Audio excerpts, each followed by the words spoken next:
Olá, seja bem-vindo ao nosso estudo do Evangelho de Lucas. Continuamos agora no capítulo 4 e leremos os versículos de 1 a 13.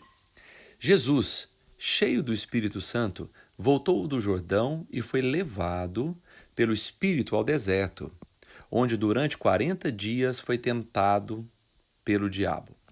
Não comeu nada durante esses dias e ao final deles teve fome. O diabo lhe disse: Se és filho de Deus, manda esta pedra transformar-se em pão. E Jesus respondeu: Está escrito: Nem só de pão viverá o homem. O diabo levou-o a um lugar alto e mostrou-lhe, num relance, todos os reinos do mundo. E lhe disse: Eu te darei toda a autoridade sobre eles e todo o seu esplendor, porque me foram dados e posso dá-los a quem eu quiser. Então, se me adorares, tudo será teu. Jesus respondeu: Está escrito: Adore o Senhor, o seu Deus, e só a ele preste culto.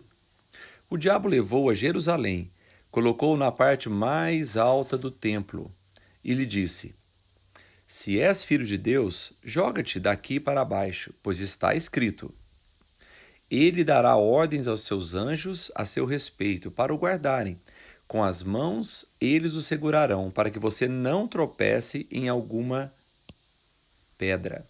Jesus respondeu: Dito está, não põe à prova o Senhor seu Deus. Tendo terminado todas essas tentações, o diabo deixou, até ocasião oportuna. Muito bem. Estamos agora numa passagem bem complexa, bem profunda, porque Jesus se coloca na nossa posição no mundo. Então, Jesus está numa posição de homem no mundo e diante do diabo para ser tentado. Talvez essa seja a realidade que Jesus queira nos ensinar, nos mostrar, para que nós hoje possamos entender e questionar, refletir e buscar nos posicionarmos através da verdade sobre esses pontos mais importantes. Então, por exemplo, qual é a posição do homem hoje? Qual é essa posição nossa? Qual a posição do homem sem Deus? Qual é a posição do homem com Deus? Qual é a posição do homem sem conhecer a palavra de Deus? Qual é a posição do homem nos seus relacionamentos quando a verdade de Deus não está clara em tudo que ele faz, em tudo que ele pensa, em tudo que ele deseja? E o mundo? Qual que é o nosso relacionamento com o mundo? Se a nossa posição é importante, essa posição precisa ser muito bem definida no mundo, porque nós entendemos que entre o que Deus quer de nós, entre a posição de Jesus diante de Deus e no mundo, há uma grande diferença. Porque Jesus passou pelo mundo como homem e ele enfrentou grandes problemas onde? No mundo.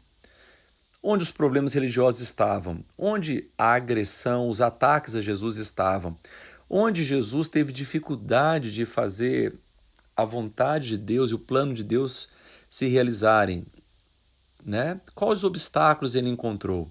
Tudo isso estava no mundo. Então, essas são as grandes perguntas que esse texto começa a nos trazer. Qual é a nossa posição como seres humanos, como homem? Qual é a nossa responsabilidade? O que, diante de Deus, o que isso tem a ver com o mundo?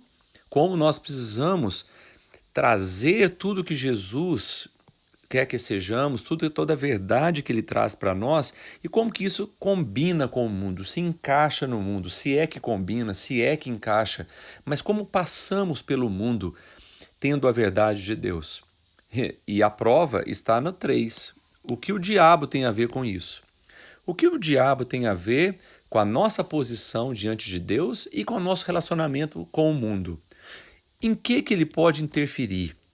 O que o diabo pode fazer em relação à nossa posição diante de Deus e a nosso relacionamento com o mundo? Porque Jesus estava ali, vamos destacar aqui, cheio do Espírito Santo. Isso não é pouca coisa, porque o Espírito Santo trabalha com uma missão em nossas vidas.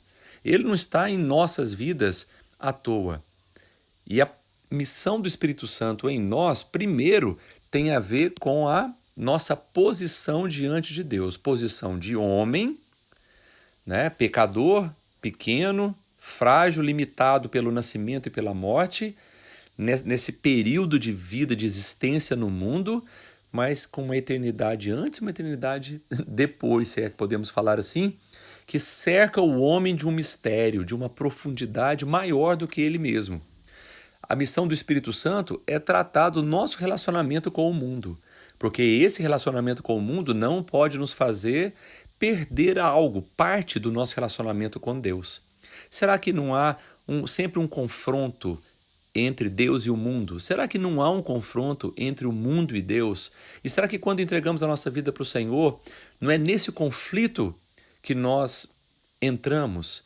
Será que vamos encontrar no Evangelho, agora começando no ministério de Jesus durante 3 anos, será que não vamos encontrar um grande conflito que Jesus enfrentou e, na verdade, revelou que existe para nós, para que hoje a gente não ache que os nossos problemas com o mundo, né, quando tentamos relacionar a verdade e as coisas do mundo, propósito de vida e as coisas do mundo, equilíbrio, santidade, pureza e as coisas do mundo, controle, domínio próprio e a nossa vida no mundo. Será que nós já não percebemos que há um grande conflito nisso? Então a nossa terceira pergunta é, mais uma vez, o que o diabo tem a ver com isso? Como que o diabo tira proveito desse conflito e como que ele trabalha como, né, mais alguém que usa o mundo contra nós do que ao nosso favor. Por isso que a nossa quarta pergunta é: o que eu faço quando sou tentado? Como devo agir quando sou tentado? Qual deve ser a minha postura? O que é ser tentado? Quem me tenta? Isso nós estamos analisando a partir desse texto. E a Bíblia diz que o Espírito Santo levou Jesus ao deserto. Quer dizer que ser tentado não é uma coisa da qual a gente foge. Ser tentado não é uma coisa da qual a gente vai se esconder. Ser tentado é um desafio que nós vamos enfrentar por estarmos no mundo e por termos uma posição com Deus que vai contra o sistema do mundo. E quem garante que isso realmente são coisas opostas? O próprio diabo. A função dele é estar do lado do mundo para que o mundo não seja um sistema que aceite a nossa vida com Deus de maneira tão tranquila. Talvez no Brasil a gente tenha até muita facilidade e tranquilidade para buscar a Deus, mas não é assim no mundo, não foi assim no Brasil sempre e ainda podemos enfrentar alguns problemas em algumas áreas, certo? Porque o mundo tem um sistema próprio de existência. E o reino de Deus tem um sistema próprio de existência. E Jesus passou pelo mundo e o mundo não o viu com bons olhos. Nem a parte religiosa do mundo viu Jesus com bons olhos. Então vamos lá. Lendo aqui, nós continuamos entendendo que ele estava no deserto durante 40 dias e foi tentado pelo diabo. Então o diabo tem uma missão e a missão do diabo é nos tentar, certo? E ele usa o que para isso? Vamos ver como que começa? Jesus não comeu nada durante esses dias, 40 dias, e ao fim desses dias teve fome. Já tinha terminado a tarefa de 40 dias já tinha sido cumprida. E no final da tarefa, você quer a recompensa daquilo que aconteceu. Satanás chegou nesse momento do final da tarefa e falou: manda essa pedra transformar-se em pão. Pão é para quem tem fome. Pão é para quem tem fome. E isso fala da nossa necessidade. Certo? Pão é para quem tem fome e isso fala de nossa necessidade. Será que Satanás pode nos tentar, em primeiro lugar, sobre nossas necessidades? Em relação às nossas necessidades? Porque se é fome, é necessidade natural. E o pão é uma solução natural para uma necessidade natural. E Satanás entrou nesse ponto, e a Bíblia chama isso de tentação. Então, será que até nas coisas naturais e nas soluções naturais que temos para as coisas, podemos colocar o nosso relacionamento com Deus de lado? Porque às vezes a nossa necessidade fala mais alto do que o nosso relacionamento com Deus? A Bíblia diz que Jesus foi para aquele deserto para ser tentado, mas ele ficou, antes de ser tentado, 40 dias de jejum e de comunhão com Deus, uma ligação íntima com Deus. Isso é uma busca espiritual. E ele teve uma necessidade natural, física, de fome, de pão depois. Será que às vezes as suas necessidades naturais estão impedindo você de ter um relacionamento mais profundo com Deus? Será que você até jejua, até ora, até lê a palavra, mas a necessidade de trabalho, de dinheiro, de relacionamentos, de prestígio, necessidades básicas do ser humano, de felicidade, de conforto, de lazer, de descanso, será que isso às vezes não pode ser uma ponta que o inimigo pode usar para te tentar e nisso aí a sua posição diante de Deus ser questionada? Mas Jesus respondeu para ele: nem só de pão viverá o homem. Pão é uma necessidade básica, precisamos dele demais, matar a fome, mas não é só disso que vivemos. Então estamos falando aqui de porcentagem, estamos falando aqui do que está presente nas nossas vidas e o peso que isso tem. Então não é não descansar, é o peso que o descanso tem. Não é não se relacionar, é o peso que as amizades têm. Não é se divertir, é o peso que a diversão tem. E isso pode ser uma grande brecha de tentação em nossas vidas. E Jesus falou que isso não pode acontecer, nem depois de 40 dias de jejum. O pão não pode vir como algo que ocupe um espaço, que depois vai ter que ser realmente mantido. Então, cuidado para os espaços que você já deu na sua vida e que hoje você não consegue mais controlar. Você já deu certos espaços para coisas na sua vida, né? Seja um lazer, seja algo que você comprou. Não, eu comprei um rancho. Não, investi muito dinheiro naquele rancho, porque eu precisava de lazer, precisava de descanso. E você vai todo final de semana para aquele rancho, vai todo final de semana para aquela roça, trabalha a semana inteira. Então, de segunda a sexta você trabalha muito. Sábado, domingo você descansa muito. E às vezes está ficando algo de fora. Às vezes algo que você deveria fazer pela sua família, pelo próximo, um serviço para Deus. Às vezes algo fica de fora por causa de uma necessidade básica. Essa foi a nossa primeira tentação. Segunda tentação. Então o diabo levou a um lugar alto. Lugar alto da ideia de quê? Lugar alto da ideia de imponência, né? De destaque. E mostrou todos os reinos do mundo. Se a primeira tentação foi sobre uma necessidade pessoal sua, a segunda tentação tem a ver com o mundo, porque a segunda tentação é sobre a sua posição social, não sobre uma necessidade individual sua, certo? Mas do seu relacionamento com o mundo ao seu redor. Vamos ver o que está acontecendo aqui? Eu te darei toda a autoridade sobre eles, sobre os reinos do mundo, porque o mundo dá para se administrar muito bem, e se você estiver numa posição alta no mundo, você vai administrar com autoridade muita coisa no mundo e vai até poder curtir o seu esplendor, certo? E o engraçado é que o diabo se coloca tão ligado ao mundo e se diz tão dominante do mundo que ele fala que essas coisas do mundo foram dadas a ele e ele pode dar a quem ele quiser. Então, quando eu falo para você que o mundo está aí mais para ser usado pelo inimigo, para nos afastar de Deus, do que para o mundo nos ajudando a ficar com Deus, é para você entender que isso é muito sério. Por isso que lá em 1 João ele fala para a gente não amar o mundo nem as coisas que há no mundo. Porque se alguém amar o mundo, o amor de Deus não está nessa pessoa. Dá para você entender a seriedade disso? Eu não estou dizendo que o mundo é negativo, o mundo é criação de Deus, mas ele foi corrompido como a natureza humana foi.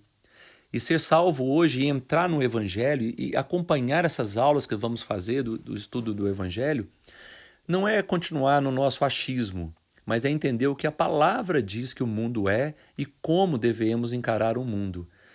Não é fugir do mundo, não é deixar de viver no mundo, não é considerar que o mundo é apenas negativo, mas nós precisamos considerar que o reino de Deus é 100% positivo. E é isso que deve comandar as nossas vidas. E o mundo vai ficar em segundo lugar. E algumas coisas do mundo realmente não terão espaço em nossas vidas. Beleza. Então fomos para a tentação social. Será que Jesus deu uma resposta para ele em relação a esse lugar alto e etc? Então, Jesus respondeu: está escrito: adore o Senhor seu Deus e só a ele preste culto. O diabo falou sobre mundo e Jesus fala sobre culto. Será que Jesus estava falando para a gente esconder dentro da igreja e sair do mundo? Ou será que ele está dizendo que o verdadeiro culto que devemos prestar é algo que não precisa de um lugar alto no mundo, é algo que não precisa de uma autoridade no mundo, ou de prestígio no mundo, ou de poder e glória no mundo, certo? E não precisa desse esplendor que o mundo pode dar, que às vezes celebridades não sabem viver sem, né? Será que não é essa corrupção que o mundo nos traz? Ele nos oferece dinheiro, nos oferece glória, sucesso, poder, autoridade, prestígio, destaque. Será que isso pode ser uma brecha, em alguns momentos, para que a gente não mantenha a nossa vida com Deus do jeito que Ele quer? Essa foi uma grande tentação. E Jesus tinha tudo para isso. Jesus curava, libertava, profetizava, tinha revelação. Jesus tinha sabedoria. Será que isso não daria para ele uma posição alta, autoridade, esplendor e tudo mais? E por que Jesus foi tentado nessa área? E por que ele respondeu que isso tinha a ver com adoração ao Senhor? Será que a sua adoração a Deus tem afastado você desses atrativos do mundo que às vezes nos amarram e nos afastam realmente do propósito de Deus para as nossas vidas, mesmo sendo nós religiosos? Terceira tentação. O diabo levou então Jesus e colocou na parte mais alta do templo. Então, primeiro foi a fome no estômago de Jesus. Depois, a posição de Jesus no mundo. Essa foi a segunda, a posição de Jesus no mundo. Agora nós vamos para o templo. Ele disse: se és filho de Deus, joga-te daqui para baixo, pois está escrito. E agora, indo ao templo, Satanás agora não faz uma proposta, ele cita a própria palavra escrita. E ele dará ordem aos seus anjos a seu respeito para o guardarem. Vão te segurar para que você não tropece. Jesus respondeu. Aí agora, a tentação aumentou de nível, porque primeiro foi uma necessidade natural, depois foi uma posição social no mundo, nós saímos da fome para o esplendor do mundo, agora nós vamos para o templo e o próprio Satanás citando a Bíblia. Por quê? Porque a terceira tentação é sobre a nossa vida espiritual. Espiritual. Certo? Aí diz o seguinte, para que você não tropece em pedra nenhuma. O que faz a gente tropeçar na vida espiritual? A gente não quer tropeçar. Então para não tropeçar, vamos nos apoiar no templo, na igreja. Para não tropeçar, vamos nos apoiar nas promessas de Deus, em tudo que está escrito. Temos o templo e temos as promessas de Deus para sermos guardados e não tropeçarmos. A Bíblia diz que Jesus tinha uma resposta para isso, porque considerou isso como tentação. Será que se apoiar na igreja ou se apoiar nas promessas de Deus pode virar uma brecha para o inimigo tirar vantagem da gente? Jesus respondeu: não coloque à prova o Senhor, seu Deus. Será que podemos usar a igreja e as promessas para colocar Deus à prova?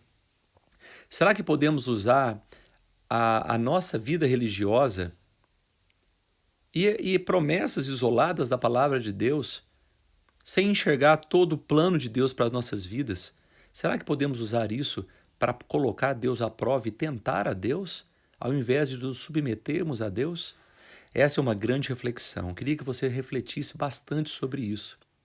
Necessidades pessoais, relacionamento com o mundo e a própria vida espiritual religiosa. Tudo isso pode virar uma arma na mão do inimigo contra Deus. E às vezes a gente aceita mais o bate-papo do inimigo e a mentira dele e a influência dele do que a verdade de Deus. Às vezes a gente passa fome. Realmente, às vezes a gente tem alguma necessidade, seja de lazer, de conforto, alguma coisa às vezes falta na nossa vida. Amizades. Tem hora que falta alguma coisa em nossas vidas. Tem hora que a nossa posição de justiça no mundo, de verdade, nos impede de ganhar muito dinheiro, de ser muito famoso, porque às vezes a gente não vai pelo caminho errado, a gente às vezes trabalha muito, mas às vezes as circunstâncias não são tão favoráveis. E a gente não acompanha o mérito dos outros. E às vezes a nossa vida espiritual também vira uma armadilha, porque a gente quer que promessas isoladas, ou só a nossa ligação com a igreja, seja um escudo, sendo que o verdadeiro escudo deveria ser Jesus em nossas vidas. Jesus, como homem, passou por tudo isso de uma vez só. Depois de 40 dias no deserto, de uma vez só. Tentações que nós passamos pela vida inteira e não damos conta. Ele enfrentou isso de uma vez só. E a resposta dele foi sempre: está escrito. Está escrito. E isso que ele fez foi para deixar registrado, que está escrito, a maneira de nós descobrirmos a nossa posição diante de Deus. Não deixarmos o mundo ter aquilo que ele não pode ter, porque já pertencemos a Deus e esse espaço é de Deus em nossas vidas. Encarar o diabo como realmente ele é, alguém que usa o mundo contra Deus. E na tentação, que nós mesmos fornecemos ou produzimos, ou damos margem para que isso aconteça, que nós sejamos fortes e tenhamos a palavra de Deus ao nosso lado, e principalmente o Espírito Santo, que foi quem estava no controle de toda a situação e ajudou Jesus a vencer tudo.